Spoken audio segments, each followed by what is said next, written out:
我真的不想干了。 Saudara-saudara, saya benar-benar tidak mau mengerjakan pekerjaan ini lagi. Di jalur perakitan, kami kerja lembur sampai jam 9 malam dan beberapa pekerja terus sampai jam 10.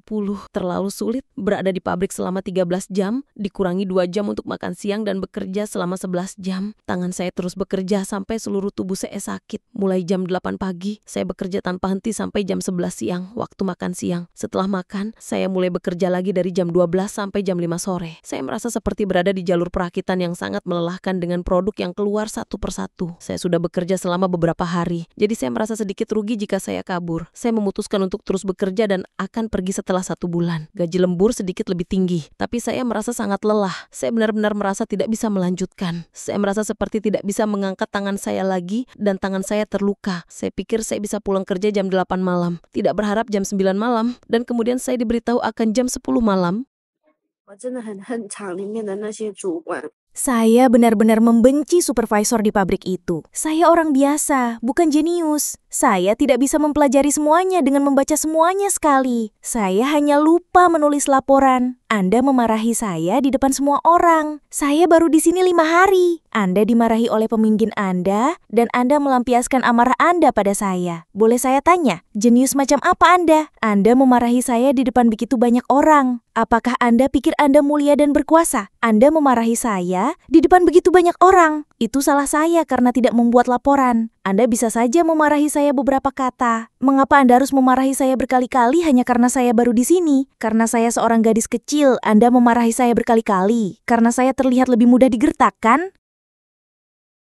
Guangzhou berada di garis depan reformasi dan keterbukaan otoritas Beijing. Sejak tahun 1989, output ekonominya menempati peringkat ketiga di negara itu selama 27 tahun berturut-turut, hanya kalah dari Shanghai dan Beijing. Ada pepatah di internet Tiongkok, 8 provinsi menopang seluruh negara. Di antara 8 provinsi, Guangdong adalah provinsi yang paling banyak berkontribusi. Namun, dalam beberapa tahun terakhir, ada suara-suara yang konstan bahwa Guangzhou mungkin menjadi kota tingkat kedua. Menurut data 2024, tingkat pertumbuhan PDB Guangzhou adalah 2,1%, menempati peringkat kedua dari bawah di antara 27 kota tingkat triliun di negara itu, sementara Foshan menempati peringkat terakhir dengan 1,3%. Sebuah pabrik elektronik di Guangdong merekrut mahasiswa untuk bekerja sebagai magang musim panas, menawarkan upah per jam sebesar $1 di lokasi rekrutmen. $1 per jam, semuanya $1.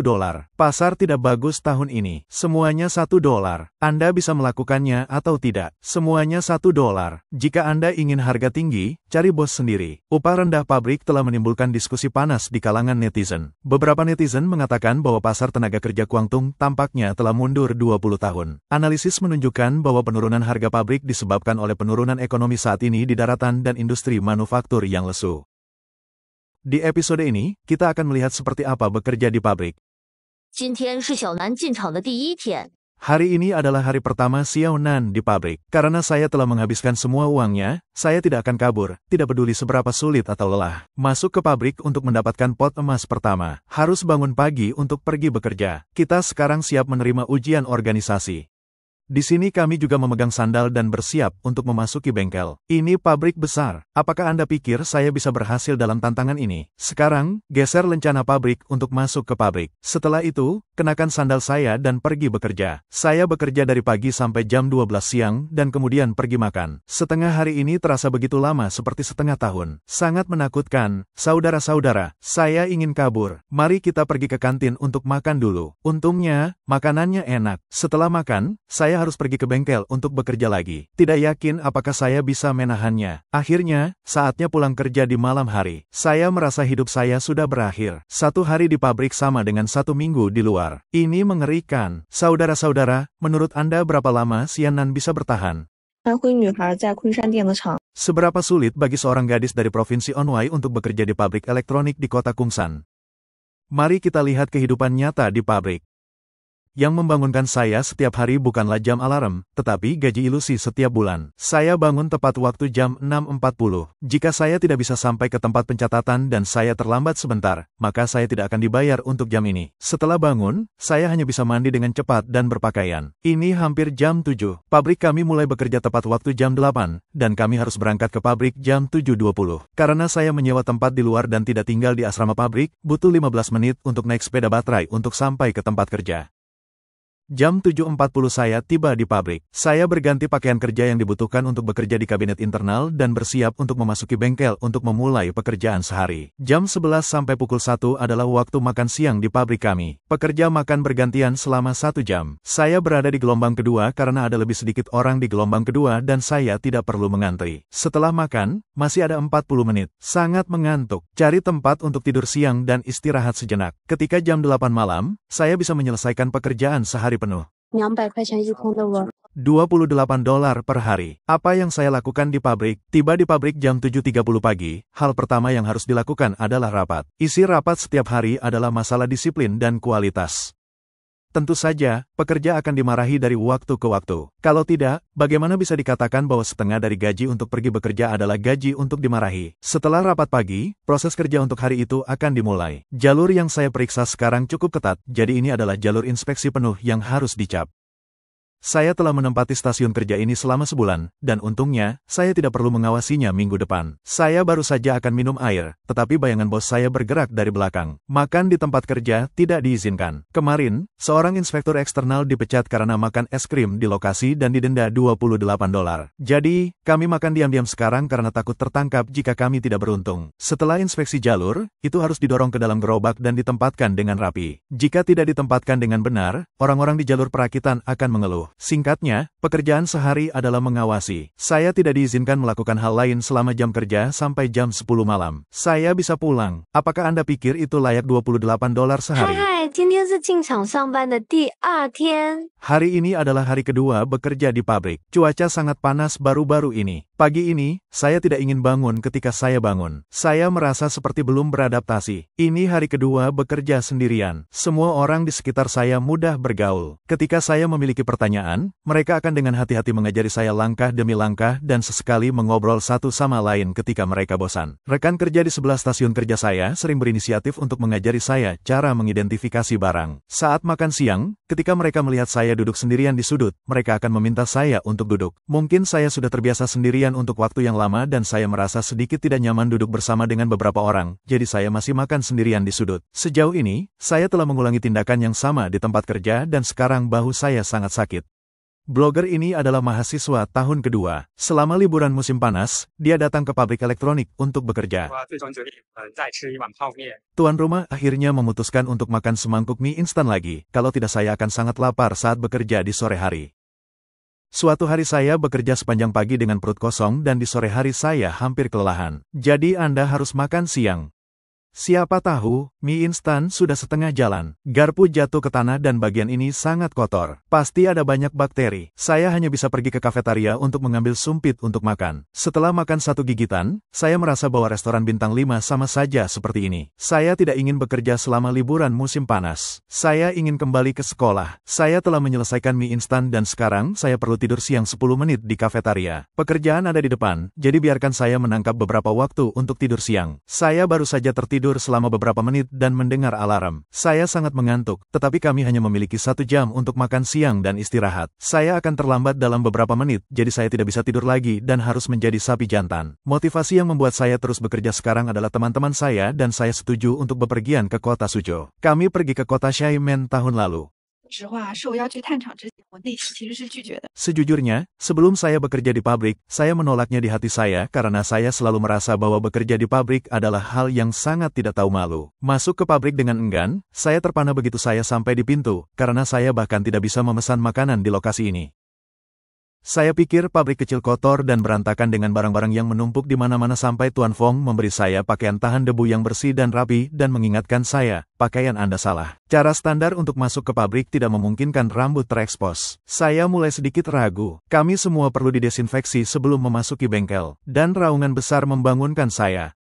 Melihat mesin-mesin yang bersih dan reflektif serta tingkat otomatisasi yang tinggi yang tak terbayangkan, saya mulai merenungkan prasangka awal saya. Dunia membutuhkan pabrik besar yang glamor, tetapi juga membutuhkan pabrik kecil yang rendah hati seperti itu. Talenta top dibutuhkan, tetapi ketekunan dalam posisi biasa bahkan lebih dibutuhkan. Hari ini, mari kita bicara tentang masalah gaji Heafresh.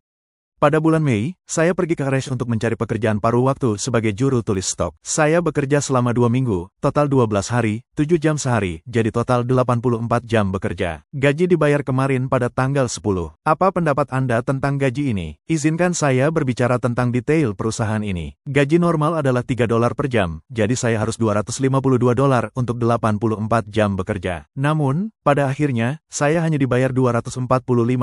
Meskipun perbedaan uangnya tidak banyak, saya selalu merasa sedikit tidak nyaman. Jadi, saya pergi ke Hari untuk menanyakannya. Hari mengatakan bahwa Anda dipotong asuransi komersial $7.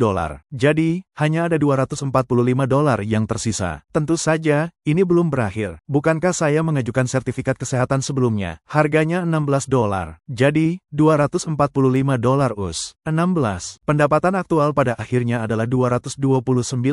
Blogger bekerja 7 jam per hari selama 12 hari, menghasilkan $229, yang rata-rata $19 per hari. Dia mengatakan bahwa sekarang Juni tahun 2025, dan lokasinya adalah Shanghai, kota paling makmur di Tiongkok. Apakah Anda pikir gaji ini cukup untuk mencari nafkah di Shanghai?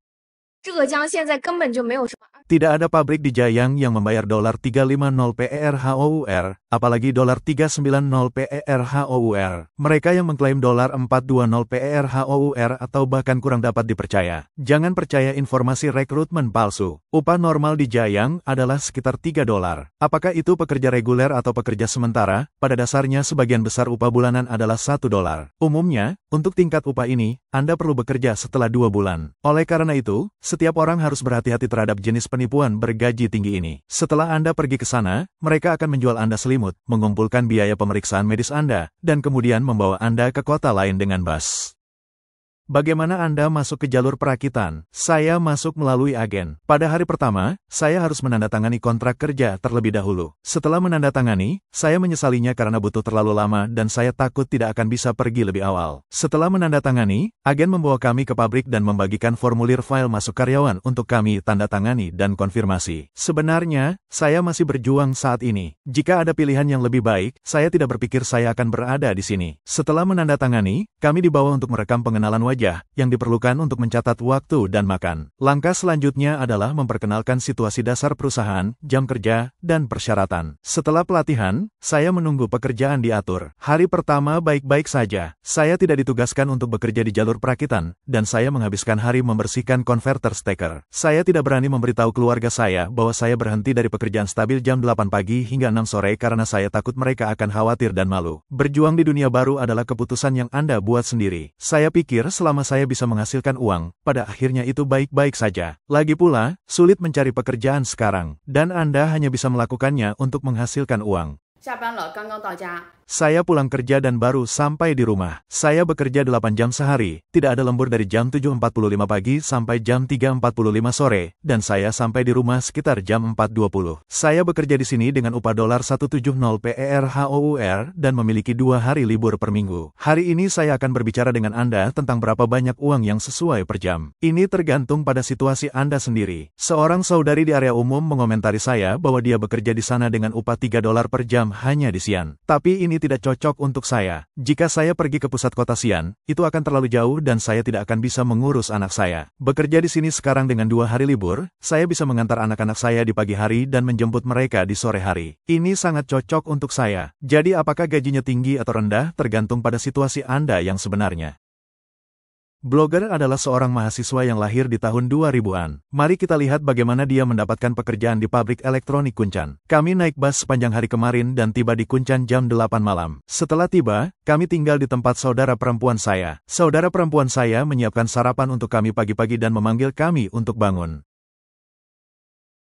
Sekarang kami sarapan sederhana dan akan melakukan sesuatu yang penting. Bekerja di pabrik. Saya sudah lama menantikannya. Sangat membosankan di rumah, jadi saya ingin keluar dan bekerja. Ini luar biasa. Saya benar-benar menjadi gadis pabrik. Sebenarnya, ini pertama kalinya saya masuk pabrik, dan saya tidak yakin apa yang utamanya dilakukannya. Oke, kami sekarang naik bus ke pusat wawancara. Ini cukup dekat dan hanya akan memakan waktu 10 menit. Sekarang, kami berada di pusat wawancara dan siap untuk masuk untuk wawancara. Proses wawancara cara juga sangat sederhana. Cukup tanda tangani beberapa perjanjian dan sebagainya. Langkah kedua adalah menunggu pemeriksaan fisik di bus ini. Langkah ketiga adalah mencetak label. Sekarang saya memiliki label pertama dalam hidup saya yang sama dengan mendapatkan surat penerimaan dari Universitas Singa. Lingkungan di sini di asrama cukup bagus. Kemudian kami pergi ke supermarket untuk membeli kasur dan perlengkapan mandi. Dan sekarang kami siap untuk mengklaim asrama. Kemudian setelah kami menaruh barang-barang kami di asrama, kami datang untuk makan makanan kedua hari itu. Hari ini akhirnya selesai.